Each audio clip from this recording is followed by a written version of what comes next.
Marseille au début des années 60. Derrière la carte postale de la Méditerranée, des terrasses ensoleillées et du chant des cigales, se cache une réalité beaucoup plus sombre.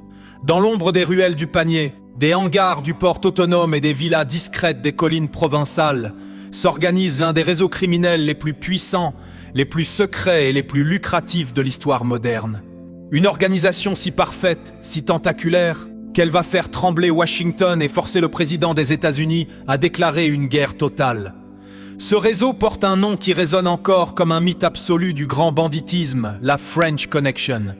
Pendant plus de 2 décennies, ce système invisible va saturer les rues de New York d'une héroïne d'une pureté inédite et mortelle, transformant des voyous marseillais en milliardaires intouchables et déclenchant une crise diplomatique sans précédent entre la France et l'Amérique. Posa brève, c'est l'histoire d'un duel invisible, d'une machine criminelle industrielle et de la traque obsessionnelle qui a fini par la briser. Pour comprendre comment Marseille est devenue la capitale mondiale de l'héroïne, il faut remonter le temps et plonger dans les cicatrices profondes de l'après-guerre. Dans les années 40 et 50, la cité phocéenne est un carrefour stratégique majeur, un port colonial de premier plan par où transite tout le commerce de la Méditerranée, mais aussi toutes les contrebandes imaginables. À cette époque, le milieu marseillais est dominé de main de maître par des figures légendaires, les frères Antoine et Barthélemy Guérini.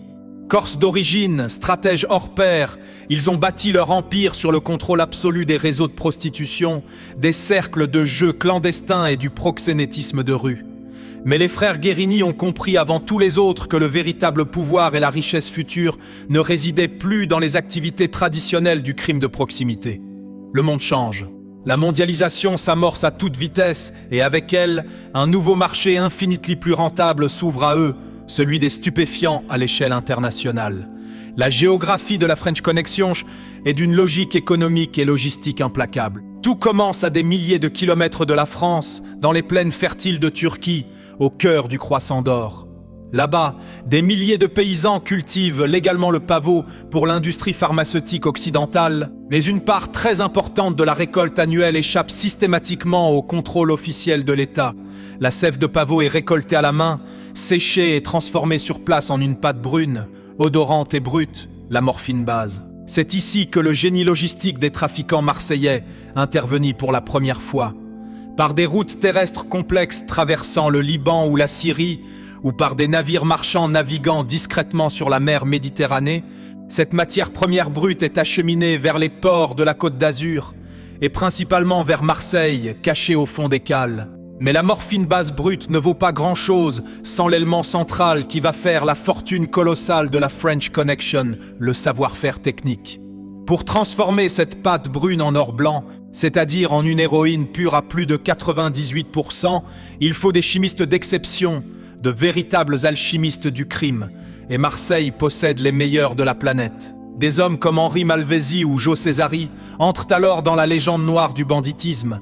Joe Césari n'est pas un universitaire, il n'a aucun diplôme de grande école, mais c'est un génie autodidacte de la chimie fine. Dans des laboratoires clandestins de fortune, installés dans des bergeries isolées de l'arrière-pays provençal, des bastides discrètes du Luberon ou de simples appartements de banlieue insoupçonnables, ces hommes manipulent au quotidien des produits chimiques. Ils manipulent des produits hautement inflammables, toxiques et explosifs, comme l'anhydride acétique. Une seule erreur de manipulation, une simple étincelle provoquée par un interrupteur, et tout le laboratoire explose instantanément. Mais ces chimistes marseillais travaillent avec une précision de chirurgien et une régularité de métronome. Tom mais grave, leur production est tellement pure, tellement blanche, qu'elle devient la référence absolue et incontestée sur le marché mondial. On l'appelle la North American Blend et elle va devenir la signature exclusive de la French Connection. Une fois le produit fini fabriqué en grande quantité, il faut l'écouler rapidement. Et le marché le plus demandeur, le plus fortuné et le plus vaste se trouve de l'autre côté de l'Atlantique, aux États-Unis. À New York, la consommation de drogue explose littéralement dans les années 60 et la mafia italo-américaine, les puissantes 5 familles, cherche désespérément à s'approvisionner auprès de sources fiables. Un pacte de sang et d'argent est alors scellé entre le milieu marseillais et Cosa Nostra, des figures majeures du crime américain, liées au réseau de Lucky Luciano ou à la redoutable famille Gambino, valide la filière française. Les parrains marseillais fournissent la marchandise de haute qualité avec une régularité parfaite, tandis que les Italo-Américains gèrent la distribution de masse dans les rues sombres de Harlem, de Brooklyn et du Bronx. Les profits générés sont vertigineux, presque irréels. 1 kilo de morphine base acheté quelques centaines de dollars en Turquie se transforme en 1 kilo d'héroïne pure à Marseille, qui sera revendu instantanément des dizaines de milliers de dollars aux émissaires de Cosa Nostra, avant d'être coupé plusieurs fois à la cassonade ou au talc pour générer des millions de dollars une fois distribués à la dose dans la rue. Pour transporter ces tonnes de drogue à travers l'océan Atlantique, sans éveiller les soupçons, ils inventent tout.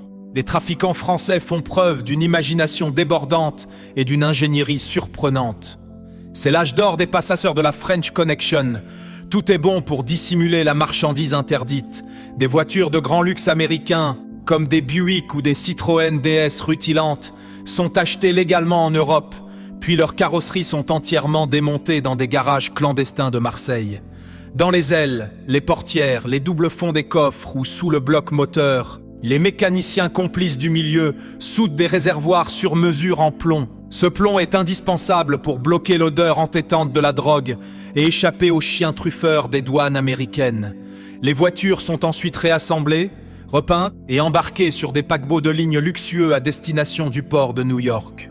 Une fois arrivés sur le sol américain, les véhicules sont récupérés par des complices d'une discrétion absolue qui n'ont plus qu'à découper la tôle dans des ateliers isolés pour extraire les précieux pains d'héroïne.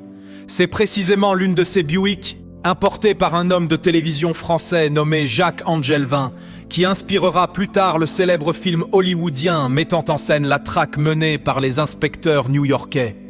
Mais l'ingéniosité des cerveaux marseillais ne s'arrête pas là. Les parrains du réseau utilisent fréquemment des diplomates corrompus de pays d'Amérique latine ou d'Afrique, dont les bagages personnels ne sont jamais fouillés aux frontières en raison de leur immunité internationale. Ils cachent également la drogue au cœur de cargaisons massives de poissons congelés, dans des lourdes machines industrielles scellées, dans des talons de chaussures pour femmes, ou recrutent touristes au profil idéal et insoupçonnable, comme des couples de retraités respectables ou des acteurs de cinéma de seconde zone en quête d'argent facile, à qui l'on offre un voyage. Et on leur offre un voyage de rêve gratuit pour les États-Unis en échange du simple transport d'une valise au double fond bien garnie. Pendant des années, des centaines de kilos de drogue passent ainsi chaque mois à travers les mailles du filet américain. L'argent sale coule à flot, continue à Marseille. Les parrains locaux investissent massivement leurs gains dans des boîtes de nuit branchées, des hôtels de luxe, des commerces légitimes sur la canebière et s'achètent une respectabilité de façade, tout en arrosant copieusement certains policiers locaux, des magistrats influents et des hommes politiques de premier plan pour s'assurer une impunité totale et durable. Pendant que Marseille s'enrichit et vit au rythme des parrains, New York sombre dans un véritable cauchemar sanitaire, social et criminel. Au milieu des années 60, les autorités fédérales américaines estiment avec effroi que la French Connection est directement responsable de plus de 80% de l'héroïne qui circule de manière clandestine sur leur territoire national. Les overdoses mortelles se multiplient par milliers dans les ghettos. La criminalité de rue explose de façon incontrôlable pour financer les doses quotidiennes des toxicomanes en manque. Et les hôpitaux publics sont totalement submergés par cette vague destructrice. À Washington, la colère gronde au plus haut sommet de l'État.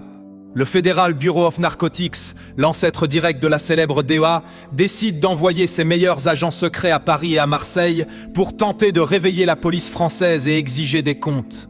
Mais au début, la collaboration bilatérale est extrêmement difficile et laborieuse.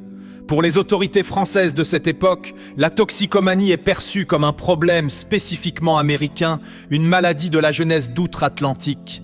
Tant que la consommation reste marginale sur le sol français et que les règlements de compte sanglants ne font pas trop de vagues, l'affaire n'est pas jugée prioritaire. Cette indifférence coupable de la France va finir par provoquer une tension diplomatique majeure et sans précédent historique. En 1969, Richard Nixon est élu président des États-Unis sur une promesse électorale ferme de retour à l'ordre public et de lutte contre le crime.